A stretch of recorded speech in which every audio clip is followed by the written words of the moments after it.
Où que vous alliez, les gens parlent sans cesse de gestion du stress, en particulier dans les pays occidentaux. Trop de gestion du stress. Je crois que c'est arrivé chez vous aussi maintenant. Ça a fait tout le tour du monde et c'est arrivé chez vous aussi. C'est quelque chose que je n'arrive pas à comprendre. Pourquoi géreriez-vous le stress? Dans ma compréhension des choses, on gère les choses qui nous sont précieuses. Notre famille, argent, affaires, richesses, tout ce qui est précieux pour nous, cela on va le gérer. Pourquoi voudriez-vous gérer le stress? Quelque part, vous pensez que ça fait partie de votre vie, n'est-ce pas? Le stress ne vous arrive pas à cause de vos situations familiales. Le stress ne vous arrive pas à cause de votre métier, à cause de vos affaires, à cause du monde autour de vous. Il vous arrive parce que vous ne savez pas comment gérer vos propres systèmes. Vous ne savez pas comment maintenir votre corps, vous ne savez pas comment gérer votre mental, vous ne savez pas comment gérer vos émotions, ou votre chimie, ou vos énergies. C'est pour cela que le stress apparaît, n'est-ce pas? Oui. Ce qui est stressant pour quelqu'un, un autre traverse la même situation sans aucun souci, n'est-ce pas vrai? Donc le stress n'est pas dans la situation, il est dans votre incapacité à vous gérer vous-même. En ce moment, vous dépendez totalement de vos 5 sens pour percevoir la vie. Ces 5 sens ne sont pas fiables. On vous a toujours dit, il faut le voir pour le croire. Mais vous savez que tout le monde voit ce qu'il veut voir. Si l'on creuse un peu plus votre vision elle-même, vous connaissez cet oiseau, le hibou? Vous en avez? Des hiboux. Voyez, en ce moment, le soleil se couche, il commence à faire nuit pour vous. Mais tous les hiboux se disent bonjour. Il fait jour pour eux. Le matin, quand le soleil se lève, c'est le jour pour vous, mais c'est la nuit pour eux. Donc si vous et un hibou vous asseyez ensemble et commencez un débat sur ce qui est jour et ce qui est nuit, où va-t-il aller? Un débat sans fin, n'est-ce pas? Je vous le demande, qui a raison, vous ou le hibou? Pardon? Les deux. Si vous dites les deux, soit vous travaillez dans le corps diplomatique, soit vous avez un mariage réussi.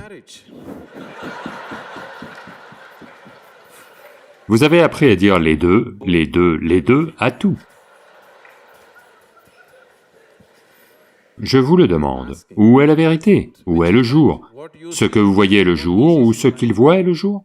Voyez, on peut tous les deux avoir tort. L'un de nous peut avoir tort, mais on ne peut pas tous les deux avoir raison, n'est-ce pas? Ce que vous voyez est le jour ou ce qu'il voit est le jour? Maintenant, c'est un débat sans fin, parce que la nature a ouvert vos sens selon ce qui est nécessaire à votre survie. La nature a ouvert ses sens selon ce qui est nécessaire à sa survie. Si la survie est tout ce que vous cherchez, les perceptions sensorielles sont suffisantes. Mais si vous cherchez quelque chose de plus que la survie, soudain c'est inadapté. Une fois que vous arrivez ici en tant qu'être humain, alors, quelque part, la survie ne suffit pas. Quand la survie est menacée, c'est toute une affaire. Une fois qu'elle est prise en main, ça ne signifie plus rien, n'est-ce pas? Oui? Voyez, si vous étiez venu ici comme toute autre créature sur cette planète, estomac plein, vie réglée. Oui ou non? Mais une fois que vous arrivez en tant qu'être humain, estomac vide, un seul problème, la nourriture. Estomac plein, sans problème.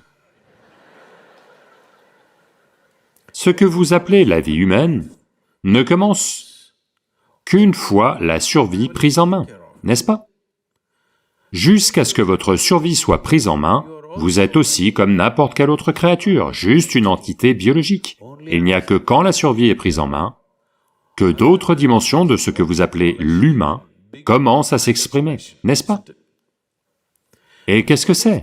Qu'est-ce que ça veut dire d'être humain? Ça ne veut rien dire, parce que il n'y a pas une qualité établie pour laquelle vous pouvez dire « l'humain, c'est ça ». Voyez, si un tigre naît, par exemple, si un tigre naît, un tigre ne reste pas assis ici à se demander comment devenir un bon tigre. Si juste il trouve assez à manger, il va devenir un bon tigre. Il n'a pas de tels soucis. Vais-je vraiment devenir un bon tigre? Vais-je terminer en chat de salon? Il n'y a pas de tels soucis en lui. Si juste il trouve assez à manger, il va devenir un bon tigre, n'est-ce pas? Vous naissez en tant qu'être humain. Pour devenir un bon être humain, combien de choses vous devez faire? Après avoir fait toutes ces choses, vous ne savez toujours pas où vous en êtes. Vous pensez que vous vous en sortez très bien, vos enfants grandissent et disent « Tu n'es pas bien ». N'est-ce pas? Vous pensez que vous vous en sortez vraiment très bien parce que vous avez étudié dans une bonne université, vous avez terminé premier, trouvé un super travail, construit votre carrière, et vous pensez que vous vous en sortez vraiment très bien. Maintenant, votre enfant se lève et dit « Tu n'es pas bien ». Comparé à quelqu'un, en regardant cet homme, vous dites « Oh, comparé à cet homme, je suis meilleur ». Mais tout seul, vous ne savez pas où vous en êtes, n'est-ce pas? Donc ce que vous appelez l'humain est un flux. À cet instant, vous pouvez être comme un dieu, l'instant d'après, vous pouvez être comme une brute. Ce qui est humain n'est pas une entité établie. Ça peut partir dans n'importe quel sens. Donc ceci est la beauté de votre vie, qu'à cet instant, vous pouvez être de la façon dont vous voulez être. Maintenant, cette liberté est ce qui fait souffrir l'humanité en ce moment. Si vous souffrez de votre esclavage, ça va. Mais en fait, vous souffrez de votre liberté. Si votre vie était aussi fixée que celle de n'importe quelle autre créature, vous ne ressentiriez aucun stress, vous la traverseriez sans effort. Maintenant, votre problème, c'est que vous avez la liberté d'être comme vous voulez l'instant d'après. C'est cela qui vous fait souffrir. Si vous souffrez de votre esclavage, ça va.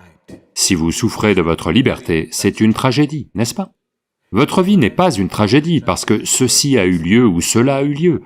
Votre vie est une tragédie parce que tout a lieu et vous le ratez. Oui. Il ne s'est pas passé ci, il ne s'est pas passé ça, ce n'est pas une tragédie. Le soleil s'est levé ce matin, mais vous ne pouvez pas en faire l'expérience.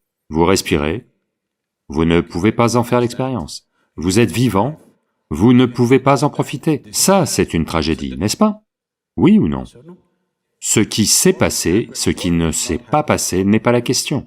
L'aspect le plus important de votre vie, c'est que vous êtes vivant en ce moment. Est-ce le cas? Tout le reste est secondaire et accidentel. Est-ce le cas? Oui. Mais vous n'êtes pas conscient de votre vitalité. Vous êtes accaparé par vos bêtises psychologiques. Vos pensées, vos émotions sont devenues... Votre réalité psychologique est devenue bien plus importante que votre réalité existentielle. Ce que ça veut dire, c'est que vous êtes tellement épris de votre propre petite création que vous passez complètement à côté de la grandeur de la création du Créateur. C'est ce que ça veut dire. Mais vous allez au temple et casser...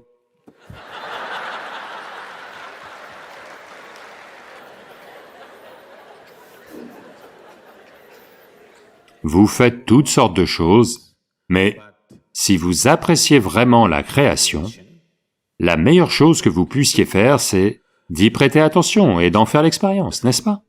Oui ou non? Quel est le plus bel hommage? Supposez que quelqu'un ait cuisiné un bon plat et vous le présente. Quel est le plus bel hommage? D'écrire un poème dessus ou de le manger allègrement? Qu'est-ce qui est mieux? Quelqu'un a créé une œuvre d'art, vous l'ignorez et lui donnez une récompense. Est-ce que ça c'est bien? Ou vous l'appréciez et en profitez vraiment? Est-ce que ça c'est bien?